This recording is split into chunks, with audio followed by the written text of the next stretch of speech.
Nscaler 454 here, and welcome back to the channel. For those of you that have been following along with my first ever layout build, would have already seen my layout plans that I designed completely from scratch in AutoCAD.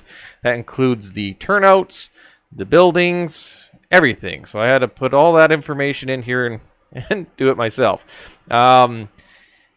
It's not a bad program, but it's also not going to be the best out there. Today I was watching Ron's Trains and Things YouTube channel, and he was showing a video on a program called AnyRail, so I decided to pick it up. So this is AnyRail. You can download the free version off the internet. There's a link in the description, but I went ahead and purchased the licensed copy just to ensure that I had full capabilities and I wasn't going to be missing anything. I'm not going to do like a full tutorial on this. There's plenty of them out there, but I'm just going to show you basically me inputting my layout into AnyRail so I can make future changes and whatnot a little easier and a little quicker and a little more accurate. So a few things I'm going to go over is under File, go to your options. Now I have set my rulers to be the top, bottom, and left with a width of 1/8 of an inch. The libraries, this is a big one. Only set it to the scale that you're working with. So in my case, N scale. If you're using HO, then you'd select HO, but don't have anything else selected other than the scale that you intend to use. Settings. Measurement type, I have it set to English decimal units inches. That's just what I prefer, but choose whatever you want. Decimal places, I went to 3 for the most accuracy possible. The length and width, that is your grid square right here. Now, I set mine to be a foot extra in either direction, so I got a 14-foot wide layout, or length, I guess, 14-foot length layout, so a foot extra each side. This is in inches. You definitely want to have your grid turned on. I set mine to 12 inches, so it makes it a little easier. I don't know what endpoint does, to be honest with you. Alert if your flex track is too long and too sharper curves. I just left those on. Minimum radius, 12, 15, and 18. So it'll give you a warning if you're too tight. Distance, 1/8 of an inch. Angle, 1 degree. That's my tolerances. I like to have tight tolerances. Maximum grade of 2%, which is really the maximum I will be using. I didn't bother with a vertical clearance because, well, basically I already know what it'll be. Auto connector track, what is this? Allow mixed rails, sure. Doesn't really apply to me, I guess. This is a big one. Make sure you have your snap to grid set on.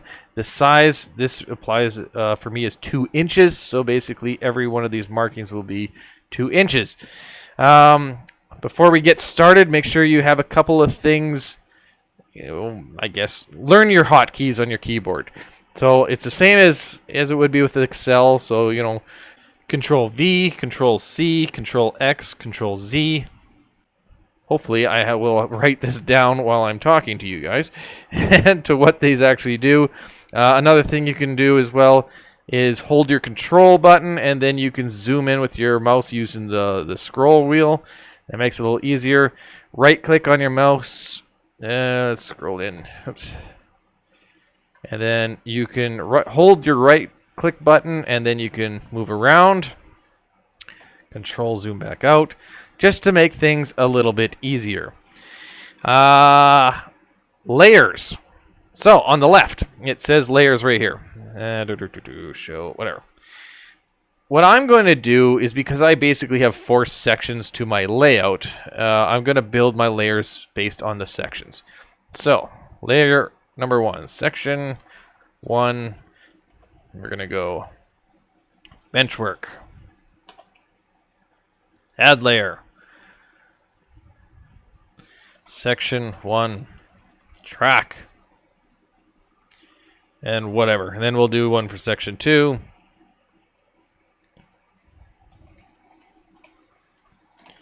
Benchwork.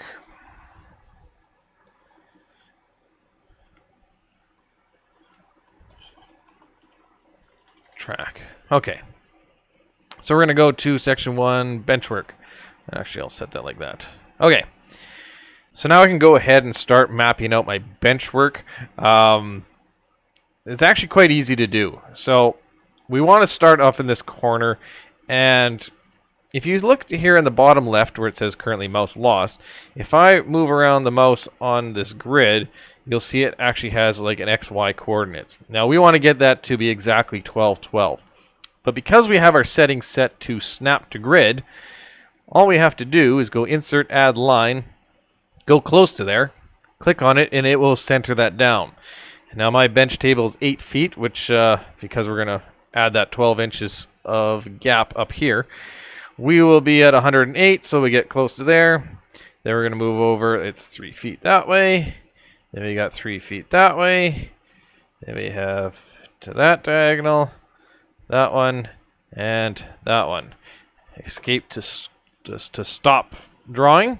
If you want to add one, you can always click on that and say resume drawing if it's not closed off.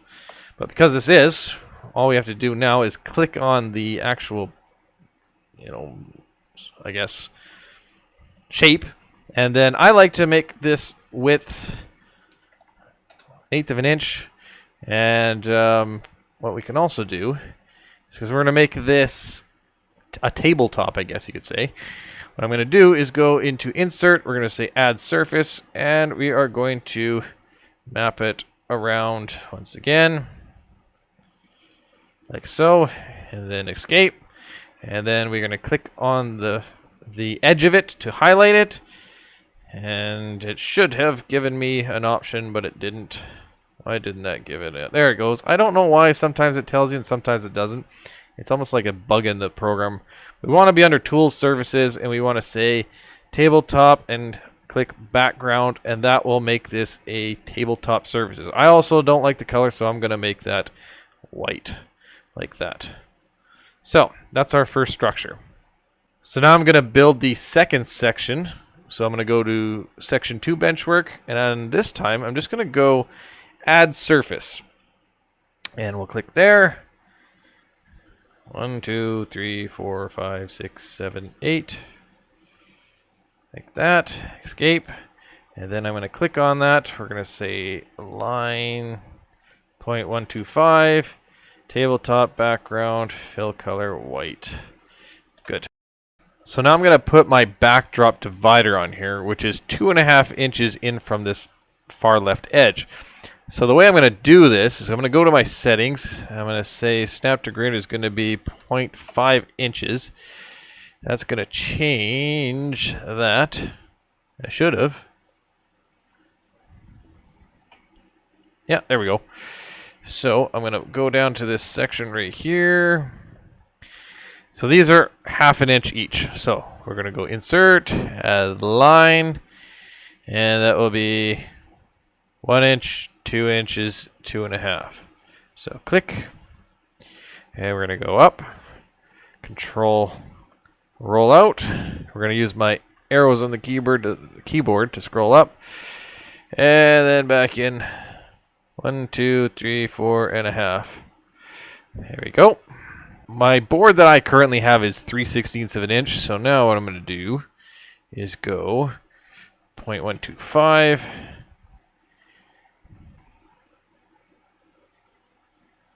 Oh, I got it. Ha.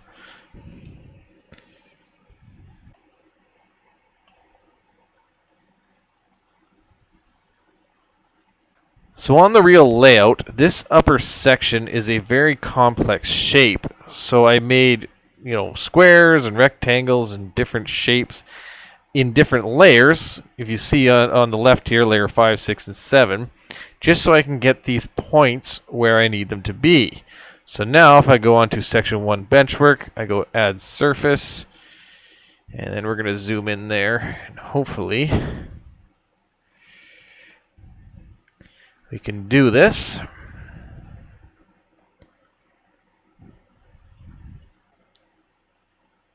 Oh, nice. If you hold the control button, it brings a little blue icon up. I like that completely. Oh, yeah. And then theoretically, now we have our shape. So what we can then do is we go to layer 5, delete it, layer 6, delete, and layer 7 delete. And now we can actually delete that and that as well. And there is our layer. So click on that. We're going to go tabletop background. We're going to go 0.125. Fill color is white. Oh yeah, we also want to make sure that height is 3 inches. Like so. And then if I go to Benchwork section there, make sure that one is 3 inches. Okay, good. So if I look at my 3D view, which I wish this was a little bit different looking, but you can see I have my different levels, right? I've been playing around a little bit with laying the track, and in some ways it's complicated and complex, but in other ways it's quite simple. So I'll show you kind of the basics on how to do this, or at least what I've learned so far. So we go to track libraries, and as you can see, it has different brands of track, which is really nice. I use Pico Code 55, and then it tells you the different part numbers that is offered by Pico. So I'm going to say select a piece of flex track, and obviously it comes out straight like this. So what you do is you highlight it, right click, rotate 90 degrees, and then I just move it until it hits those blue lights or the blue icons, and then they attach to each other. And then as you can see, I've already got this radius here. Now all I have to do is I take this, Control C, Control V, I have another one, rotate 90, and then I just connect it like so, and there it goes. Is that one connected? I should have connected. Why did that not connect? There. Okay, so that's connected. Now I need a chunk right in here, so we're going to make a piece of code like that as well. And now I'm going to go curved flex. I'm going to say 45, and that is a 15-degree or 15-inch radius. And then I should just be able to add that on. And there we go. And that is now built. Oops, go the wrong way. There we go. So I'm going to play around with this a little bit just so I can kind of get used to it. But this is the section up here that I need to really figure out if it's going to work on my actual layout. So I'm going to play around with this, and well, in about a couple seconds, you'll see how I go. So as you can see, I have drawn out a fair amount of the track. I just wanted to show you a few things that I've learned along the way so far. The first thing is, if you want to lay a parallel track at a certain track spacing, it's very simple to do. You highlight the track you want as your reference point. You go up here and say Add Parallel Flex. From here you can set your track spacing. I'm going to say 1.25 inches. And then you can set your orientation. In our case, we're going to go below. Hit OK. And now that track is exactly 1.25 inches center to center from that track. So you can also do this on curved or S tracks as well. Very simple to do. The next thing I want to show you is we want to set the track height, accurate to the way it's going to be on the real layout. So what I'm going to do is select the track, and now if you hit or push and hold on your keyboard, you can select the other tracks at the same time. Then you can do these all at once. So right here you say set height. I'll click that. We're going to go 3 inches. And that will now elevate those to 3 inches. The next thing I'm going to do is set the slope. Now what I'm going to do is click this little spot right here, because as on my layout, this is basically where the incline stops. So we're going to replicate that. So I'm going to click that, right click that, create slope. We're going to say start point is 3 inches. Yep. And we're going to go south. And we're going to go OK. And now that should be on a full incline. And a way we can check that, there might be a better way, but the way I know of is you go 3D view. And now you can see I have an incline. All right, let me show you how far I got. Now, I'm not going to show you what I've done step by step again, but I am going to show you kind of layer by layer. Now, let me emphasize just how useful the layer system is, as it gives you opportunities to set up your layout in different formats and scenarios without having to delete everything and redo it. You can also mix, match, and mesh everything together in different ways until you find a layout that you like. Now, as you can see, I have section 1 and section 2 Benchwork already set up, so let's show you the track like so. And then if I zoom into this corner up here, this will show you the benefits of the layers. I built 2 different scenarios. So we have a straight turnout idea or a curved turnout idea. Now I kind of like the look of the curved turnout better, but it was definitely harder to get this to work on the computer, so I'm not sure if that's going to translate it to being harder in real life, but I guess we'll see. But either way, I know that I can get either one to work. Down in the refinery section, I think I pretty much have that the way I like.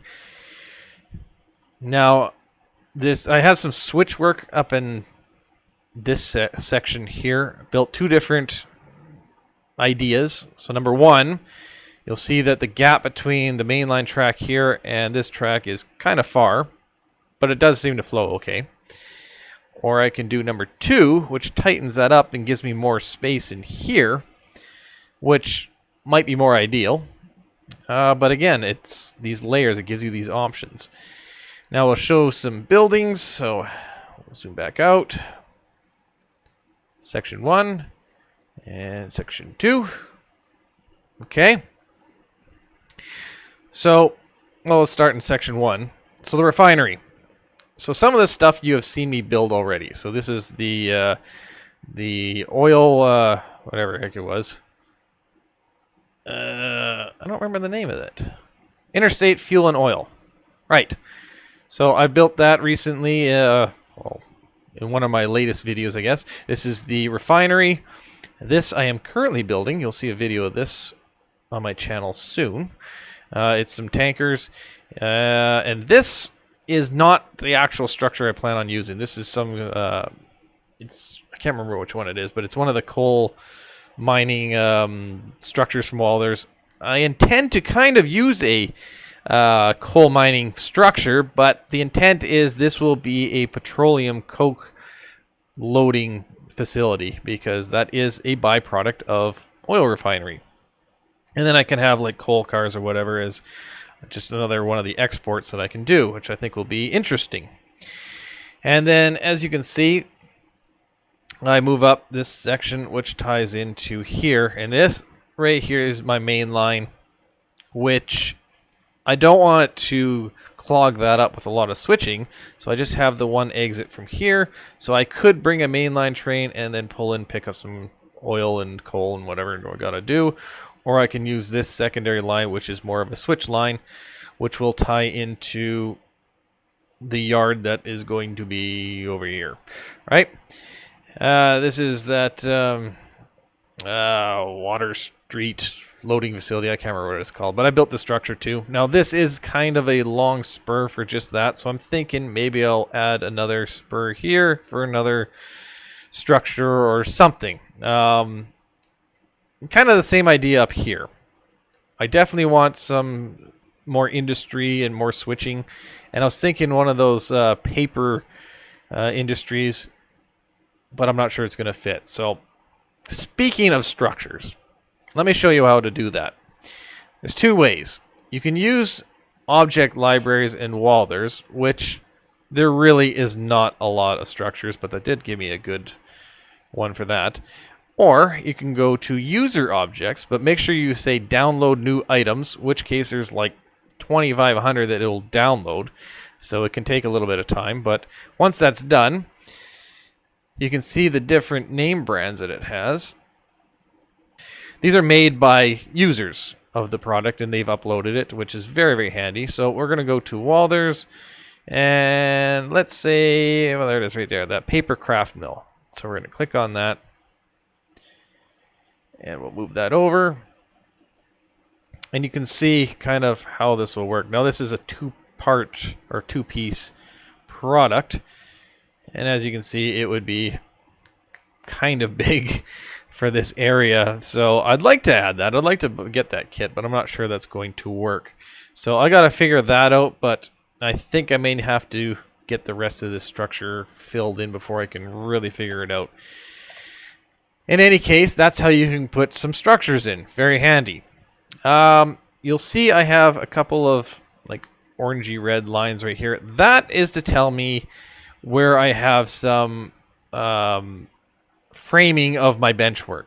And that's important because if I click that, and I'm going to say that width is 1.75 inches, you will see my switch is potentially going to be an issue right there. So I may need to, in fact, I can almost guarantee, I will have to move this switch slightly forward or slightly farther back, because otherwise the frog switcher underneath, in which case I'm using I bought the tortoise, they're not going to fit. So that's important, I think, to at least plan for. If you guys like this video, if you find it anyways helpful, by all means hit the like button. Be sure to subscribe for more videos. And also, you want to subscribe because I'll be making a part 2 of this, getting the rest of this structure, or the rest of my layout drawn out. So, once again, as always, thanks for watching.